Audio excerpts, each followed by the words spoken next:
Welcome to the June edition of the BBRO BeetCast. I'm Francesca Broom, your host and Knowledge Exchange Manager for BBRO. This month we've taken advantage of the lovely May weather and have joined growers and the BBRO team at one of the beet field events. Here we are at Beet Field 2022, and this is at the Dis First Field site, and I'm pleased to be joined here by Mr. Mike May and Dr Simon Bowen. And we're actually going to discuss varieties, which I think is a little bit early to be discussing them, isn't it, Simon?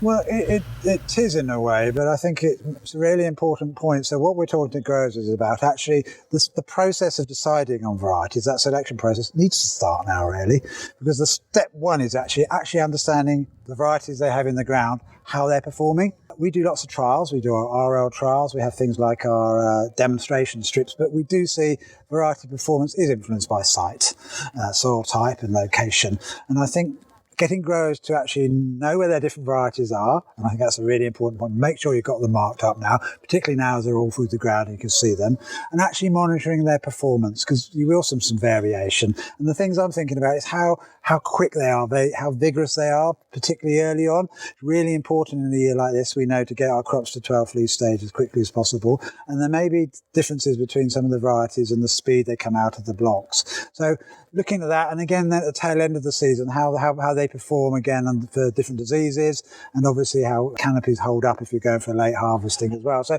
my step one is learn from your variety performance on your farm.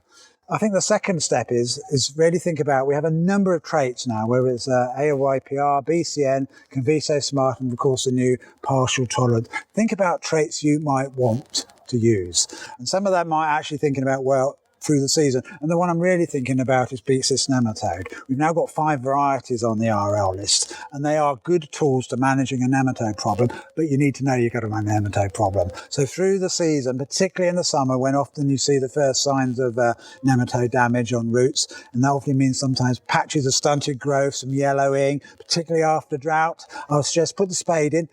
Don't pull them because you're not the cyst off. Put the spade in, lift, and see if you can see some of the white females on them will be a good indication that you might have a problem. We think between 20 and 30% of the land has nematodes. And if you perhaps do that, you perhaps want to think about testing, but think about actually selecting a variety for those traits, because the important message is using these variety resistance is much more effective if you do it when the populations are smaller rather than they get too large. Whilst we know that there's about 30% of infected fields out there, we don't seem to be selling anywhere near the same amount of BCN tolerant varieties, do we? No, so there's a mismatch there, and it's a tool, and I think that's a lesson to learn. Actually understand what you have in your land, because there are tools you can utilise. Yeah. Can I just pick up on something you said earlier, Simon, about knowing which varieties you're growing and where you're growing them? Certainly when it comes to cereal crops, farmers will know what they're growing. But are sugar beet growers doing the same? Do they have a clear idea of what varieties they're growing and how they're performing? Well, I think they do rely on memory, or they rely on the drill operator and hoping he's written it down there, or if they're using a contractor, of course, they're hoping the contractor knows it. There's an element of seed mixing, obviously, when you change over from one variety, but to actually know approximately where your different blocks of different varieties are. I think we're getting better. I think I've been at BBRO for 4 or 5 years, but certainly when I came here and I asked that question, people say, I haven't got a clue. So I think we're winning the war slowly, but I think it's really important because we need to understand how to use these variety traits. But it's actually a bit more than that, because it's not just using variety traits, it's understanding how they're going to work on your own soil type, isn't it? So yeah, growers have got to get used to marking them out and going back and just assessing how they're operating. So go on, I know you're 4th point. Yeah, I've got to step 3, and I think again it's relevant again. 2022 is another year with a dry spring. We seem to be running into a series of climate where we get these dry springs, and sometimes the opportunity to go early when the land is dry and you can get a good seed bed, but you're sitting there and I said I daren't because I haven't got a variety which is bolting resistant, is a shame. So I would say it's quite a good tactical thing is to make sure you have a variety in your mix which allow you to go early if conditions should come, because again that takes the burden off, obviously, getting a lot of cropping very quickly when we get some very narrow windows for getting good seed beds. So use the information. There's lots of information there around bolting. And my fourth one is, again, really thinking about your harvest date, starting to think about how you might refine your variety selection according to harvest date. Sugar content is an obvious one to look at. It ranges across the varieties from 6.5 to 7.5, I think, Mike, isn't it? Yeah, so 16. 16. Did I say 6.5? Yeah, so 16. Thank you. 16.5 to 17.5, which is quite a range. And we know in years like 2021, when we had a really dull August and we didn't get a lot of sugar production, we all started off at quite low level sugar levels. So make sure, early harvesting, perhaps selecting a variety with a slightly higher sugar level. And then particularly as the season progresses and we get into later harvest dates, thinks about disease susceptibility. We know we're going to come under pressure from fungicides this year, so we've got to make varieties work for us as well. And all our varieties now have ratings for rust, powdery mildew and Cercospora. So select those varieties, particularly if you're going for a later harvest with stronger disease resistances. And also start looking at canopy growth and vigour.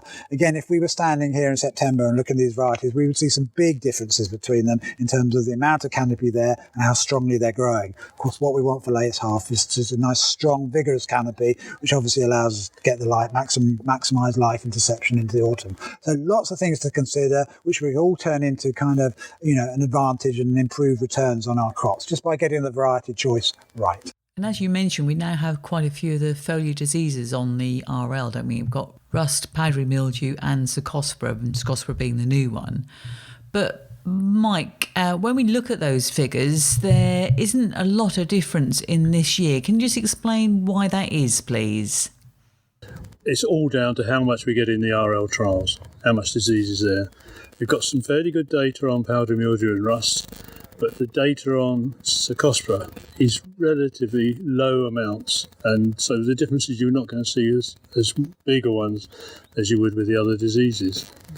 But I think there's a lesson from that. I mean, when you look at the RL, you want to look at it early, not when it's too late. So you've got chance, as Simon says, to go around and look at varieties in fields or trials and ask questions. And I think it's certainly one where more and more information is going to come from other trials as well about Cercospora, and that's where you're going to add to what's on the RL. Yeah, and we're certainly going to be running our Cercospora risk forecast again this year. Yeah. And last year it was very successful, but we didn't have a huge amount of Cercospora, thankfully. But there's nothing to say that this year, especially with the sun and the warmth we've been having, that we might have those trigger points in this coming summer. Well, history in other countries is that it gradually gets worse and worse as time goes on. We're at the moment on the lower end of the scale, but it doesn't take long to move up, so take it seriously. On that positive note, of course, we want the sun, but it's something we've all got to watch for. But it's great to see that amongst all of these varieties, we've got a number of new ones that have come on board. Perhaps you can just give us a little bit of an overview of the new varieties and what's different about them. Well, we've got a whole range of new varieties. We've got 9 new varieties. We've got Harrietta KWS, which is a relatively high-yielding variety, and Athena KWS, similar. Then going down in order, you've got BTS 3610, Morgan, Stewart, Tawny, Adder, Button, and then we get the smart variety 9485. So there's a whole range there. And of those 2 of the new ones, Button and Harrietta KWS, are BCN tolerant. So it's bringing us up. We've got the smart variety is from BTS, so that adds to the one that we've got with KWS. We have a number of varieties that are not suitable for early sowing. We've got the new ones, Morgan, Tawny and Adder are not. There will also be some others which are not labelled with an X on the list, that the breeders themselves would be rather cautious about you sowing them early. So if you're growing for instance, a ALS-tolerant variety, at least contact the breeder to make sure, if you want to drill it early, whether it's suitable. And I think in many cases they're wary because of the amount of work you have to do if you do get bolters. Simon, is that something we can pick up in the advisory bulletin when the seed orders go out to explain the varieties that we think needs more consideration regarding early We drilling. will, and sometimes I think Mike makes a really good point. Sometimes go and look at the data sets which shows the average over the 3 years, because the RLs are obviously based on averages, but sometimes there is a variety which actually 1 year had a really high level, and then the breeder's quite rightly said, well, do be careful. But we've had 2 years when it's not been so bad, so it brings the average down. So, it might be someone just worth going to the 3 years data, isn't it, Mike? It's always worth looking at the 3 years data for all the traits that you're assessing. And that 3-year data is available on the BBRO website alongside the main RL. That's www.bbro.co.uk/sugar beet varieties. And while we talk about the data, there's also some new BCN varieties, but not much difference between those, is there? We've got 5 BCN varieties. They all meet the criteria, which is a low PFPI, initial final populations of nematodes. Don't expect the newer ones to necessarily be better than the older ones to beat this nematode tolerance. And there's other information about those that will be available from BBRO from time to time. So always ask questions about your variety. Yeah, and we've got obviously Borussia is the first one on for the virus yellows for this year. What do you think that's going to do next year? Are we looking at a higher yield on that? Really depends on the virus that comes in. It's certainly much better on Beet mild than it is on some of the other viruses. Just depends on how you treat it as well. But certainly if you're growing that, I would still be treating it for aphids. I wouldn't be leaving that as saying, it's going to be okay. It's not. It needs treatment. How difficult is it nowadays to manage the RL, because there's so many varieties coming on, the turnover is very quick. How many varieties do you actually look at? But the actual RL, last year we looked at about 15 and we put 9 on. Sometimes it's more, sometimes it's less. But I think we're going to see more because you're getting these traits coming in, which we need. So we will have a bigger RL, and you will need help sorting out what you want from that. But I think it's a good point that when we do see a variety with a good trait, we have the power, whilst there are rules, but we have a crop committee, we have the power to retain a variety if we think it has a useful trait but might not quite meet the criteria. And I think we have to be prepared to exercise that a little bit more in the future. We've got something which really is useful to growers. It might not just be there quite on yield, but that trait might actually be really useful. Yeah, and that's something we do anyway as well with the crop committee as far as new varieties go. As you've seen it with the smart varieties, they're not as high yielding, but it's a very useful trait. It is worth bearing in mind that before something goes on to the RL, it's been tested for a number of years previous. So it might be new to a grower, but it's actually not new to us and the RL committee, is it? Before they go on to the RL, they will go on to the RL in their 3rd year of testing. And many go by the wayside before that. And some of them will be on the European market before we see them. That's true. Yeah. Well, I think we'd better call that a day here at First Field. I can see that your next tour of growers around the site are waiting, and the refreshment stand looks quite empty, so I might go and grab a cup of tea. Thank you both ever so much for your time today, and just want to remind growers that it's never too early to be thinking about next year's crop. Get out, check your varieties this year and use that information to form your decisions for next. So from the BBRO team and myself, thank you very much for listening.